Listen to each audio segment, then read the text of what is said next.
We stayed in his holiday home overlooking Chesil Beach near Weymouth, Dorset.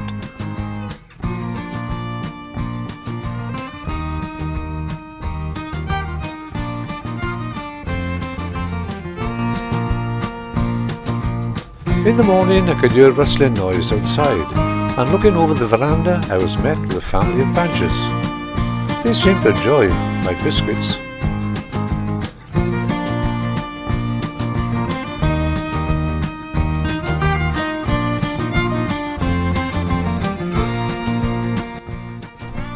After feeding the badgers their breakfast, we decided to go out and explore some of Dorset's beautiful villages. Our first visit was to Cerne Abbas. It's a charming and quaint village that is world renowned for the Cerne giant, a 180-foot high ancient chalk figure carved out into the steep sloping hillside above the village.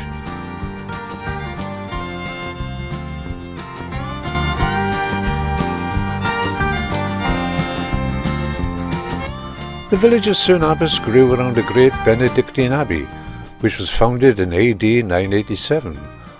However, the dissolution of the monasteries in the 16th century sadly saw the abbey destroyed.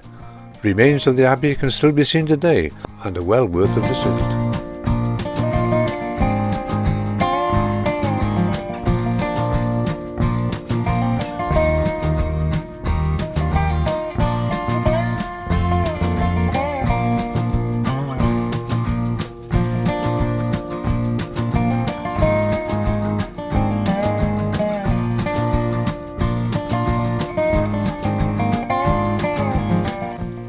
Burton Bradstock. Today the village is still unspoilt with pretty 16th and 17th century thatched cottages clustered around St Mary's Church. The church dates largely from the late 14th or early 15th century.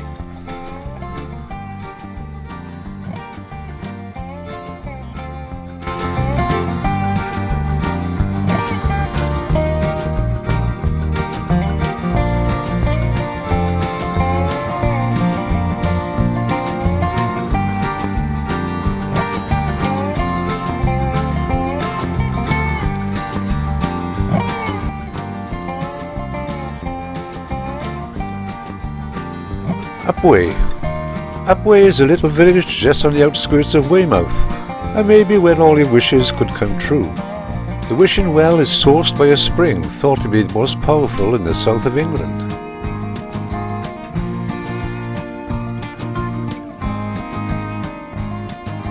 Next we visit Milton Abbas, an idyllic looking village lined by thatched white cottages. It's a lovely place for walking and a nice spot to stop for refreshments.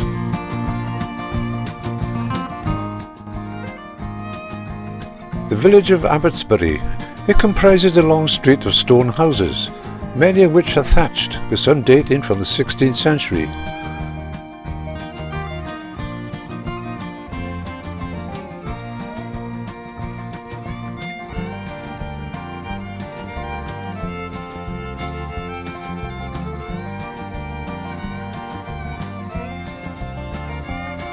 The abbey at St Peter at Abbotsbury was a Benedictine monastery founded in the 11th century.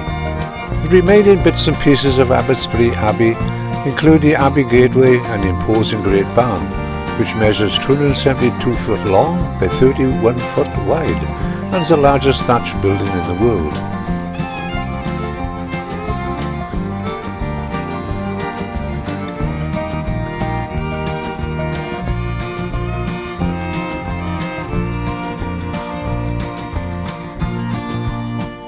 Osmington.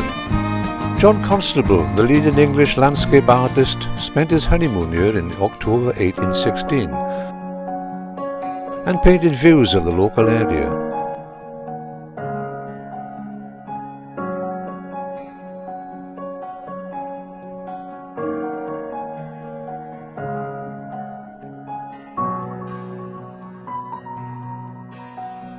Finally, we reached the Smuggler's Inn,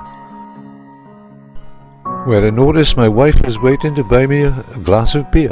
This lovely old pub with parts said to date from the 13th century was once the home of the leader of the most notorious gangs of smugglers in the area during the 18th and 19th century.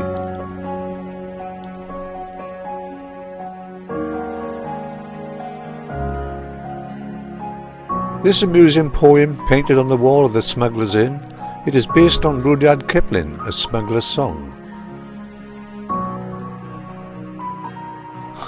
Well, thanks for watching, and if you ever plan on visiting Wales, please visit my website, link in the description below.